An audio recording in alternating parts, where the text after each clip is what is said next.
So we will not have that much fun. Time job. Yeah, literally. We are back with What's That Stuff. I'm so excited to have a title. So good. And this is I feel like the best adjective would be the most well-rounded and so very capable. Amy Miller, you are the artistic director of Gibney Dance Company. Let's go with senior company director. Cool. She's a senior company director of Gibney Dance Company, but you are also a teacher, you are a performer, you are doing admin. Okay, Amy is one of those people that's like a superhuman, and then she looks really good doing it.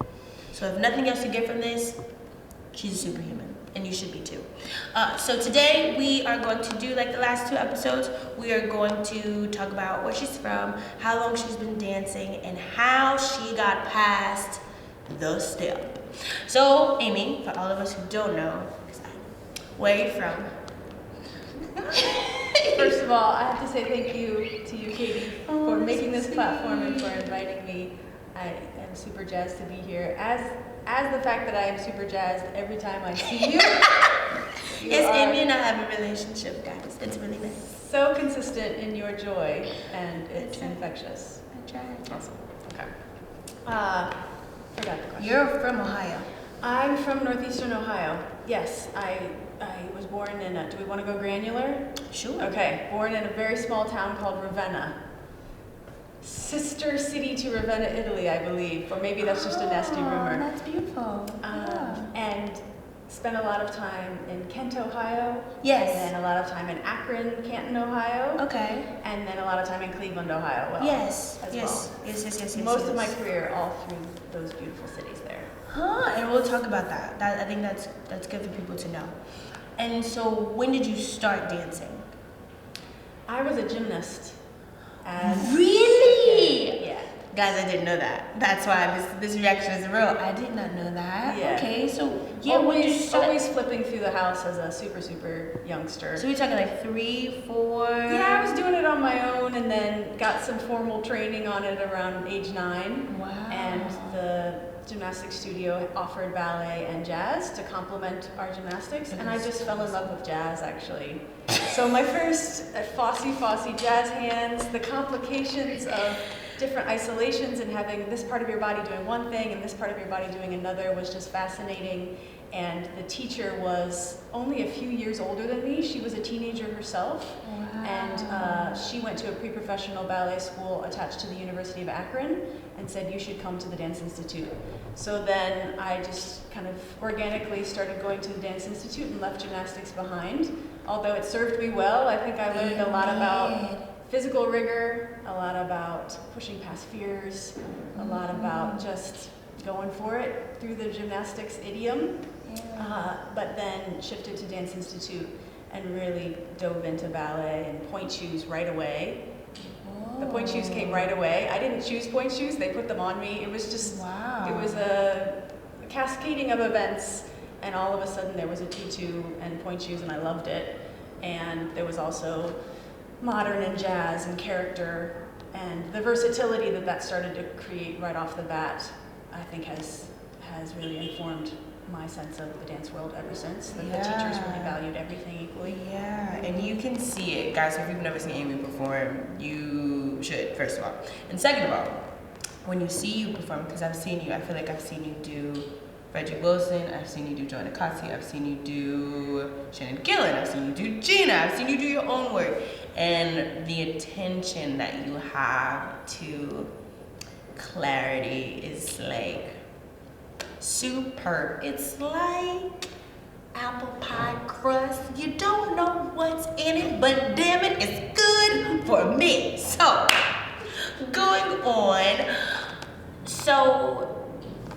Oh my gosh, she was so cool. But let's go back, or let's go to some of your previous, because there's a choreographer that I have in mind, but I want to go back first. Mm-hmm. Can you think of a time when you were a younger dancer, where you were in class and you did not have the step, and you really wanted this step? I'm gonna hope. But yeah, can you talk about that and what that was like? Well, after Dance Institute, I was invited to be an apprentice with Ohio Ballet. Yes. Which is a repertory company that is since not in existence anymore, regretfully. But I really cut my teeth, as they say, in Ohio Ballet,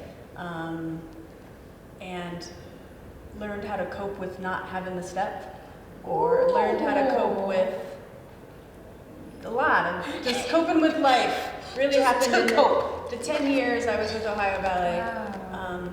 So I didn't go to university right after high school to get a dance degree. I literally got my training by being an apprentice at 15 years of age in Ohio Ballet, and had an amazing director, Heinz Pohl, who came from the German school of show the work, show the rigor, and figure out how to make your body do what it needs to do, in a really, love him. Wouldn't have changed anything.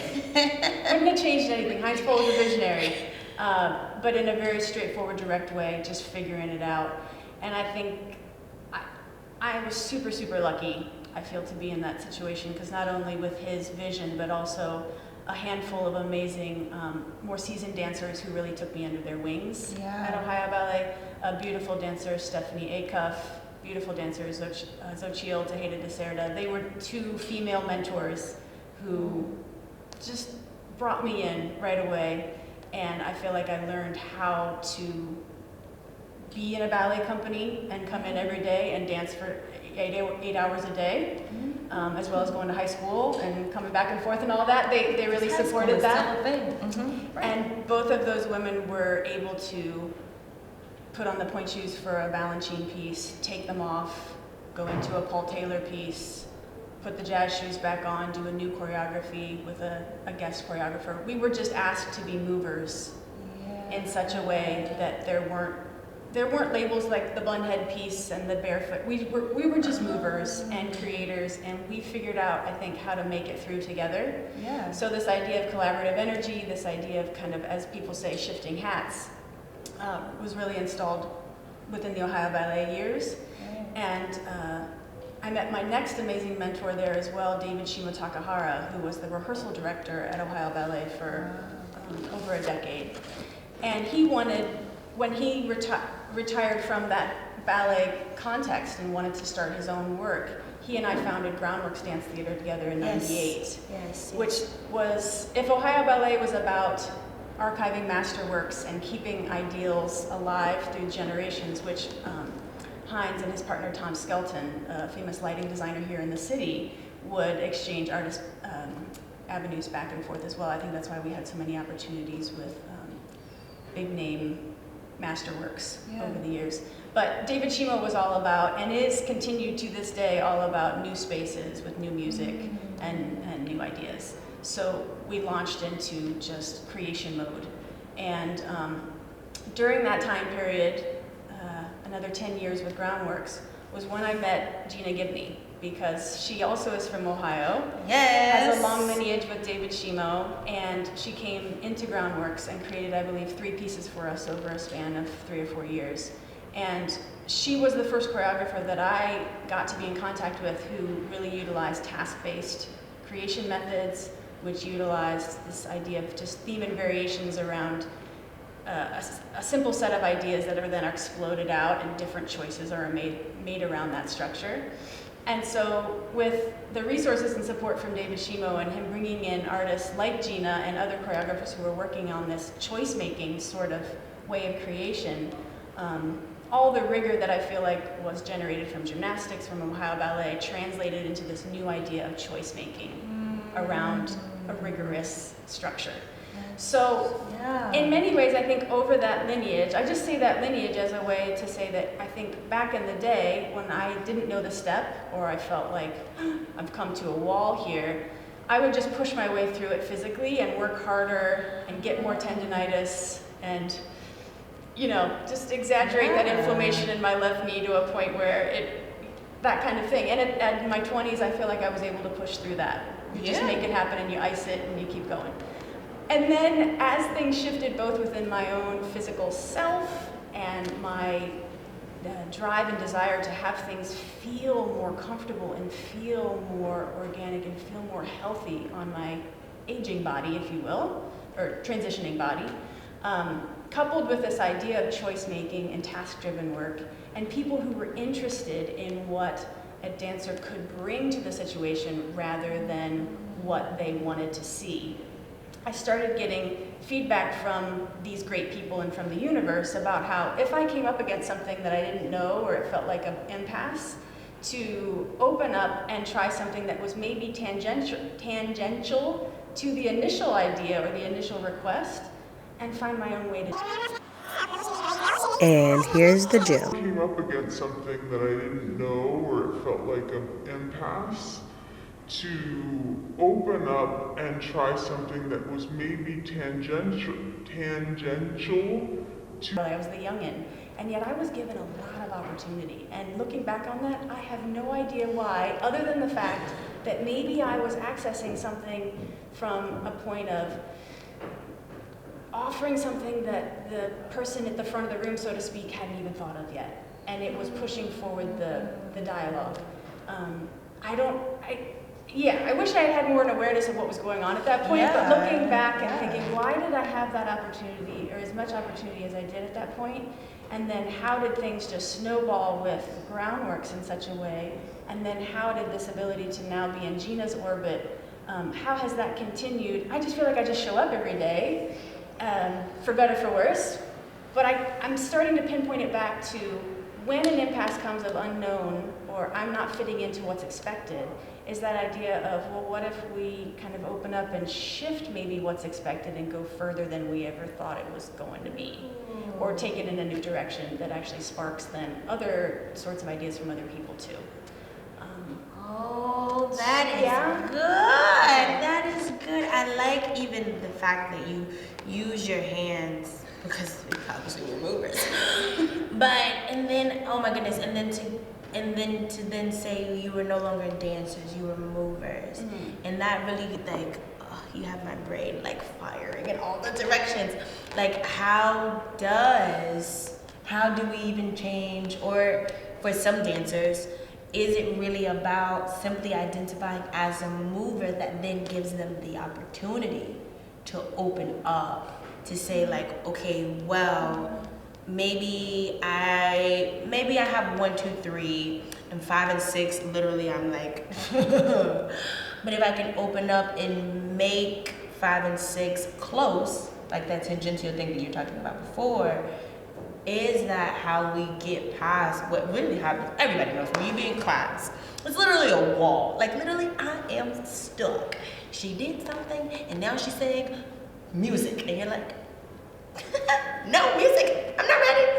But instead of like locking and being behind the wall, maybe it is about literally like, I'm going to be open in this moment to then maybe make a choice that hasn't even been offered. And maybe you don't know the choice right away, but moving past this block, or just literally like telling yourself, yo, I'm open to whatever is about to happen. Because it sounds like to you, what you're saying, what I'm getting is that's where opportunities come in to then just make other choices that you couldn't have made had you stayed in that place.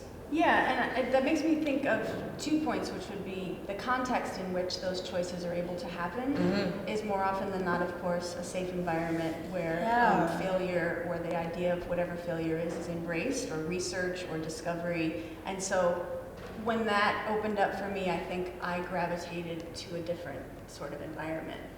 I wanted people around me who also valued choices around a structure and weren't always pointing toward one hierarchical thing that we all thought was the best, that no one could attain. I think that kind of fell away, and it was, well, what are we going to make success today? And is success kind of maybe based around sensitivity and also an evolution of an idea rather than pointing to a stagnant thing that we all are trying to get to, that somebody said was the thing. Yeah. So more process-based, and also I know when I'm in class and the teacher has offered something, and sometimes when I'm teaching something or sharing something as well, if I'm sensing that walls are coming, or stuff's getting a little cloggy there, I'll talk less, and I've heard it works for me too when teachers do this. They talk less about what it is, and they go more for how it is, or why it is. Yes. And then back off from there and say, knowing what maybe you're absorbing from the how and the why of this step that I've offered, take it into your own vernacular now and see if you can point toward that aesthetic goal that was suggested, but find your own way to do it. Right. And more often than not, a new discovery is made. Myself as a teacher, every class I'll go, ooh, let's go in this direction because someone tried something that took it in another way. I love how so-and-so just, can we all just Can we just take try it, that take on? that in? Yeah. And hopefully that sort of thing of a teacher maybe dropping that wall a little bit as being the only entrepreneurial voice in that room. There's so much expertise in every space. If I feel like if a teacher drops that and opens up permission for personal choice making, it inspires just the confidence within each person to do that. If that environment isn't there and that permission isn't given, you know, it could be a barrier for success, but I often find myself speaking with young people a lot and saying, you might find over the course of your career that you run into amazing mentors who inspire you. And aren't you lucky? Because that's amazing for them to come into your orbit and for you to be ready to receive it and for it to be that kind of exchange of yes, yes, yes. But what if we also consider the times where we don't feel like we have a mentor or we're not being fed from an external source, that's okay too? Yeah, it happens. It just kind of happens because of the way dance is kind of structured. There are these amazing people, and sometimes, you know, you don't live in the same city, or you don't have access to where they are, or you don't have the training to get to where they are, which is a huge thing. So yeah, it's I think it's a more reality than the opposite. So modes for accessibility, for exchange of ideas, but also I think much more space for us to unleash and reveal the expertise that we have in us. That maybe sometimes as dancers we wait around for. Oh yeah. Perhaps we've set up a system where we wait around a little too much for someone else to say that what we did was good. We wait around sometimes in ways that maybe we could just get up on that horse and move forward. Right. And what I really loved about what she said that has not come up before is the idea that as you opened up about what you were doing, you found yourself desiring spaces that allowed you to make that choice more consistently. And I think that speaks to a lot of what can happen with training. And this is not in no way, shape, or form to dismiss those areas where you can't, but I think the thing that I'm taking from it is you found a space, you were in a space where, for example, you wanted to be blue. But they, for example, wanted to be pink. And it's not to say that you don't want to be pink, it's just you really like blue. So what you did is you kind of actually found yourself just going towards blue rather than fighting so hard to become pink. And I think what oftentimes what happens, or at least what I've seen happen, is you want so bad to fit in sometimes hierarchical structures or in learning environments that don't cater to what you bring or your learning style. Now, this is no way to say I think everybody can expand, but I also think you can expand more when you're in a place that's feeding you. And if, this place isn't feeding you, maybe it is good for you to find places that feed you, because at the end of the day, I think that class or wherever you are is the intention of that teacher is always to make you the best. And if that teacher can't do it, that's not a dig on that teacher or a dig on you. It just could be like, it didn't work. So why not find yourself in those spaces where you're feeding and that teacher is giving you what you need. It's just a better relationship. I think that's so good. For me too, it spoke to me about variety of environments. Mm-hmm. I know when I was 13, my teacher at Dance Institute said, you should go to the Joffrey Ballet School this summer. And my initial thought was, you're awesome, we're doing great work here. Why do I need to go I feel like this I'm is learning good. everything Yes, I could yes, learn yes. from you and from the other teachers at the school. And she very pointedly said, or maybe she said, I don't know, this might be a little revisionist here, but now in my head when I think about that, I see that she wanted something else for me. She wanted another perspective.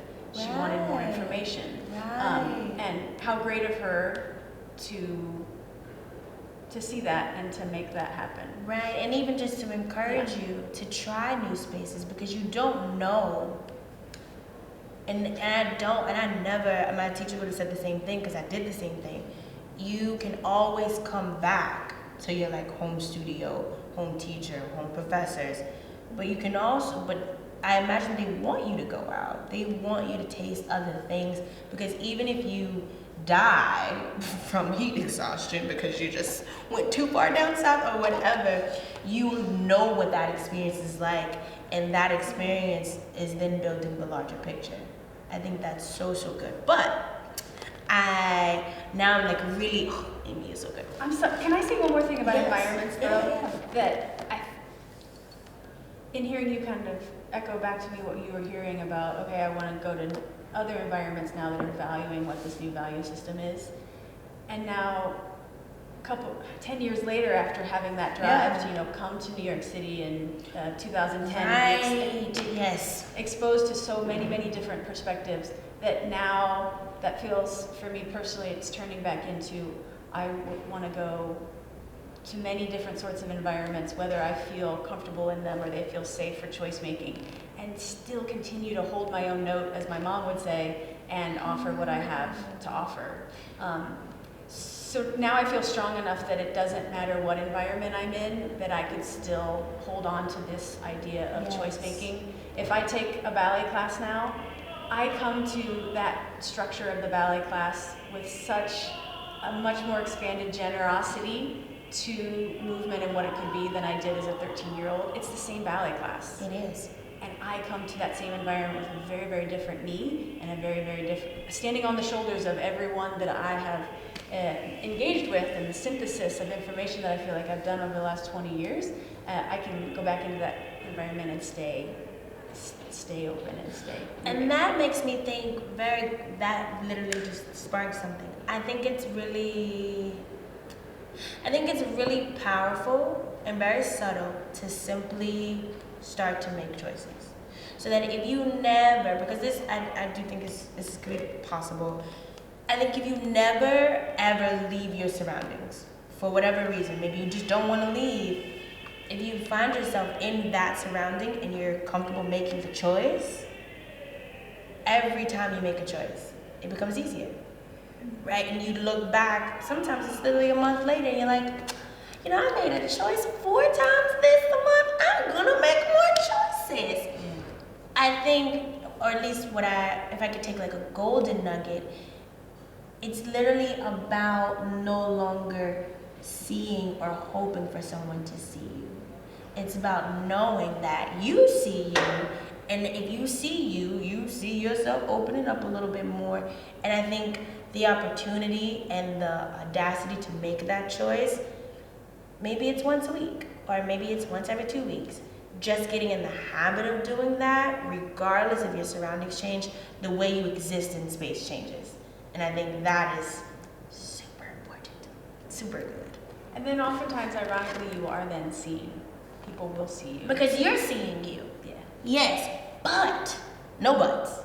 And, like, semicolon, because we're going to add on. Right. So, you worked with Shannon Gillen, what's been a few months ago now. In the fall. Yeah. Yes, in the fall. For those who don't know, Shannon is an emergent choreographer. Is she emerging? She's pretty big.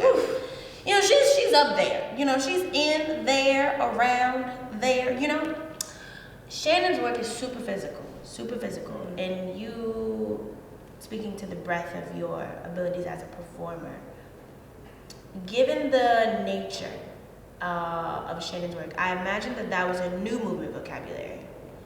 What was that like in terms of being open and choice making and walls and tearing them down or kicking them down if you've seen Shannon's work? What was that like?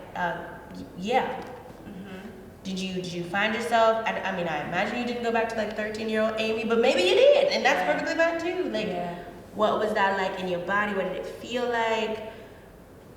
Aside from like some of the pain, because I know some of it was just painful. So yeah. Well, I mean, I think first off, Shannon's a phenom, and I feel like she really understands collaboration. One of the first conversations we had, because I often engage with the choreographers before they come in to create with Gibney Dance Company around the logistics of how that's going to go and how I can be a champion for them during that whole process, within the organization.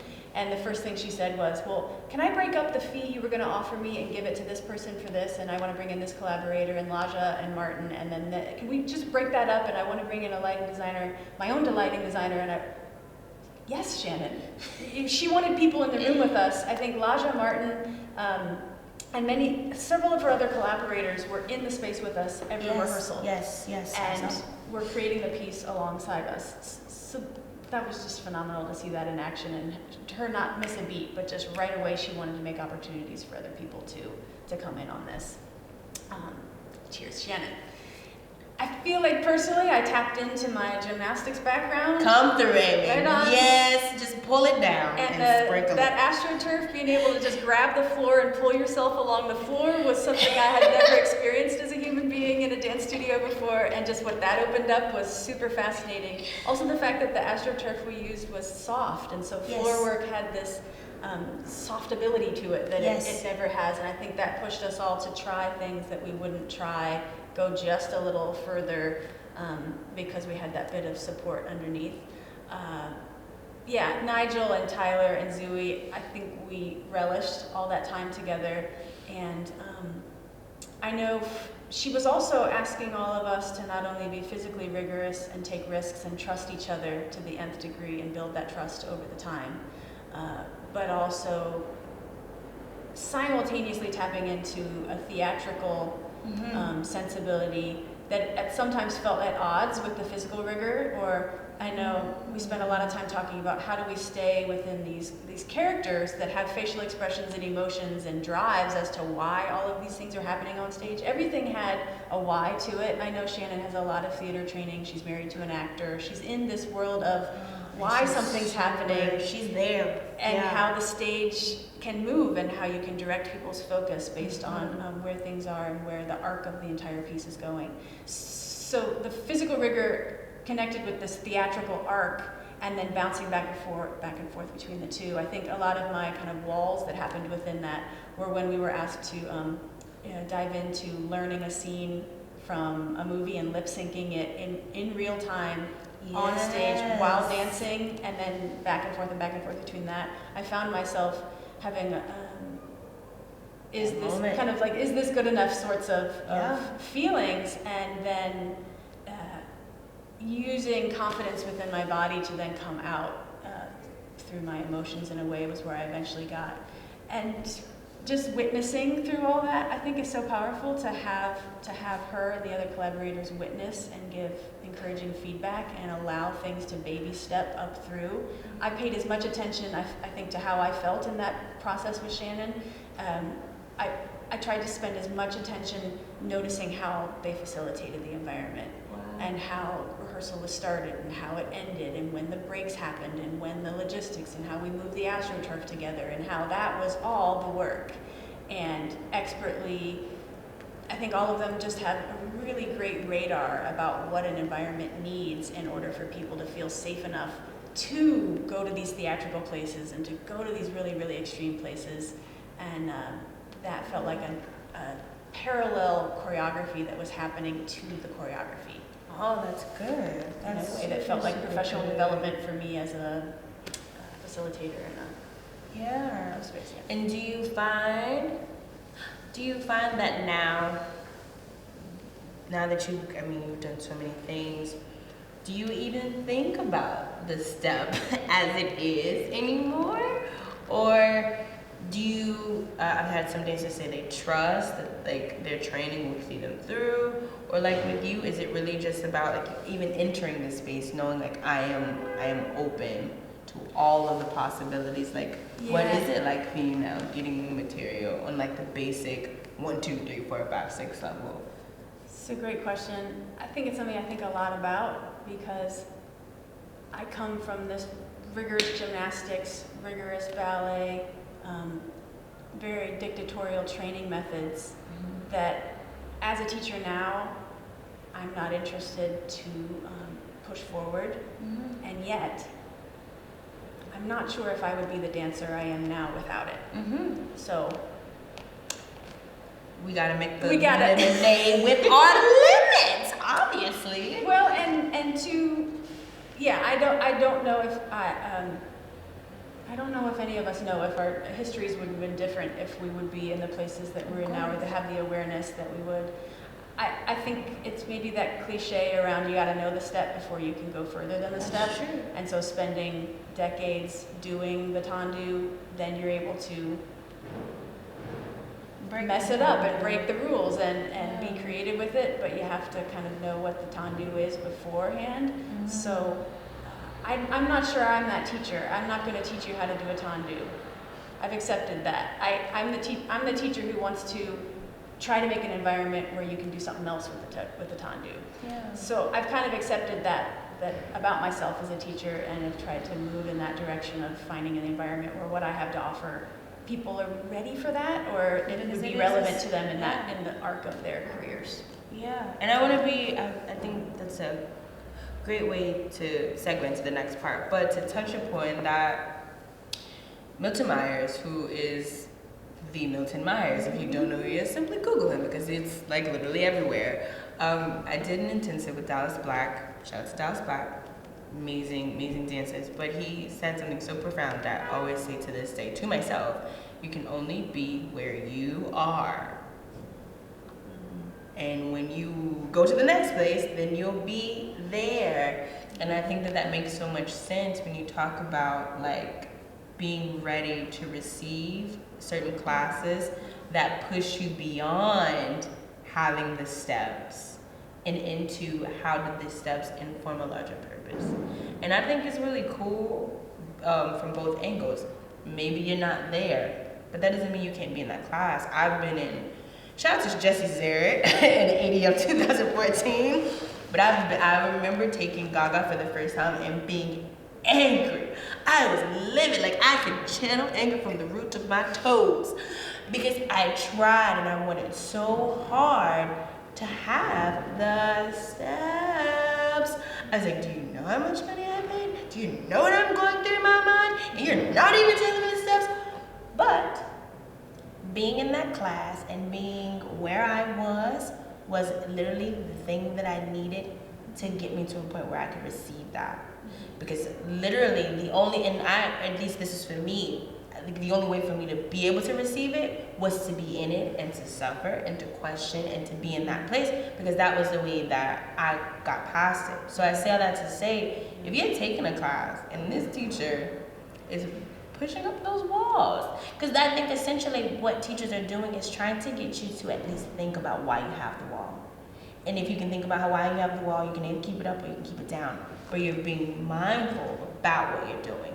You're not just defaulting in, well, I'm cute and I have a step, so I can do the thing, and so I have it, And so I say that, like I said, to come full circle. If you are here, whether that means you're taking class and you can't receive the information, or you're taking class and you can, simply be where it's okay. It's okay, because what you need, I genuinely believe, like what you need is you'll get it. And I love dance educators because I think you guys have a profound way of getting to us, me being the student, like what we really need, even when it doesn't feel very good, even when it's like, can you do that one more time? Can we just talk about it? 'Cause I'm really lost. I'm like I said, I feel very good about teachers being like, in some ways, cultural doulas. They literally deliver us past to where we need to be into life so that we can be beautiful people. And so if you're not there, trust the process and open so that those choices that you didn't even think existed can then show themselves to you. I think, Amy, you're just so good. Well, and continuing with the why as well. I know in society, right, people will say, well, I'm not a dancer. That whole thing. And then even within the dance world, there's this. Oh, but I'm a downtown dancer. Oh, but I'm a bunny. Right. Oh, but I'm a The jazz labeling. dancer. Yes, Labeling. yes. And then also kind of, in many ways, I think we oftentimes equate our enjoyment of it with how good we are at it.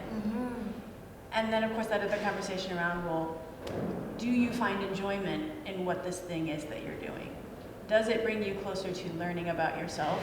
Does it bring you closer to learning about other people? Does it bring you closer to realizing that we only have a short amount of time on this planet and you're deciding to do this with your time today? This is your life today, as Lida Winfield would say. Oh my gosh, new mentor of mine, Lida Winfield, met her at Bates Dance Festival this summer, Middlebury College. She teaches all over the place. But we walked around the room and she said, this is your life, right here, right now. So what are we choosing to do with our time? And if it is a dance class, why is it a dance class that you're choosing to spend your time, your short amount of time on this planet, doing that thing?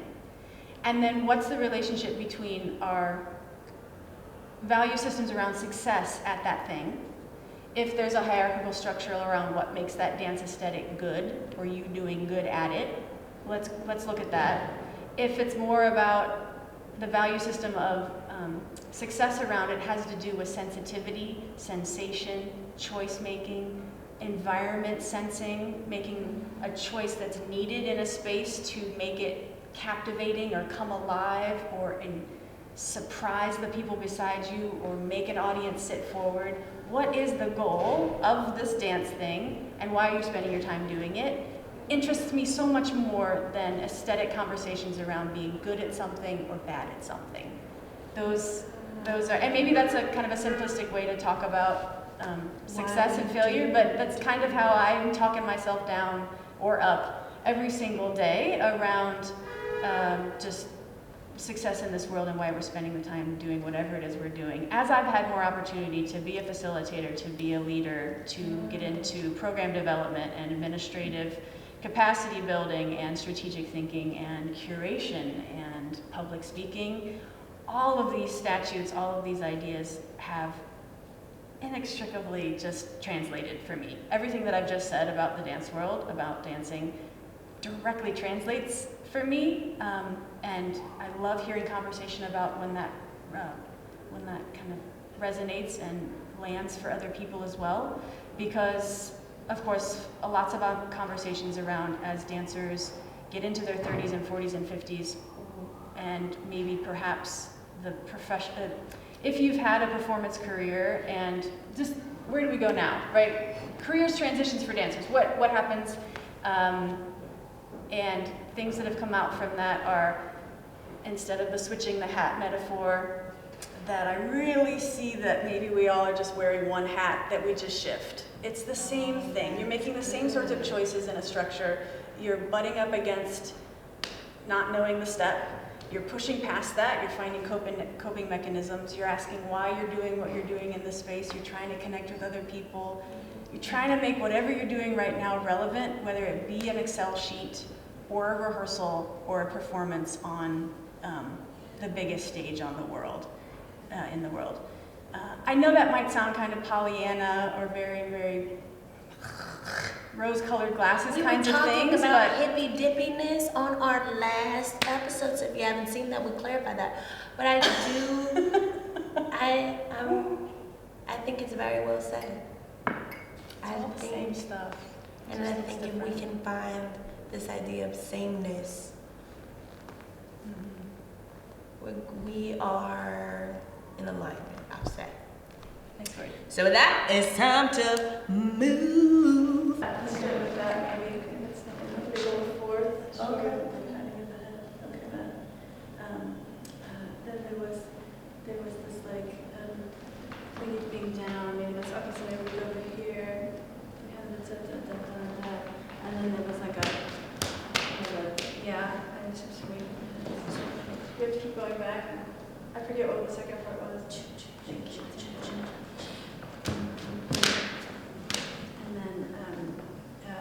And then from there we did. What was that?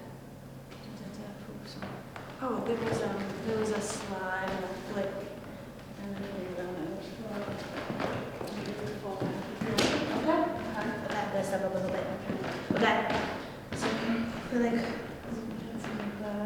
put some gel in our hair.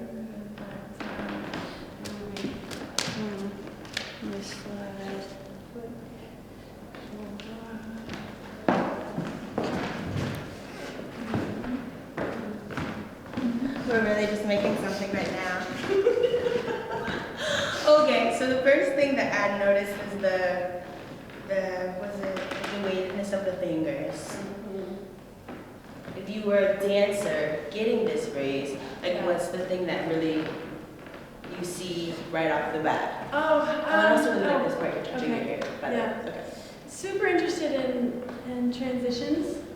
Yes. I was going to say this during our talk about the step and put on the hippy dippiness again and say that I'm actually more interested in between the steps than the steps themselves and just how you decide when you're in one step and when you're in the next one. Yes. And I always make this gesture. I go, here's one step, here's the other step, and you find the overlap between the two. Yo. Which I find as an audience member to be very captivating because you don't know when something ends and when something starts. Yeah. So even with something like this, before you're even finished with this idea that has started, and then before you finish the end of that, you're already thinking about the next, and that hand is already across, and maybe the focus is a little behind, and then it gets surprised. Yo, this thing. But even the idea of like before this, and shout out to like Carissa Armstrong and Christine Bergeron, those are my college professors. They have been getting on to me, / they don't get on to me now, but like in college that was a huge thing about where does the step start and like how did it get to this place? And that's so cool the way you're describing it. Before it even happens, it's already happening. That's a cool way to think about it. Okay, let's try it one more time. Okay. Ready? Yes. Finish. Snap. Ready? Okay.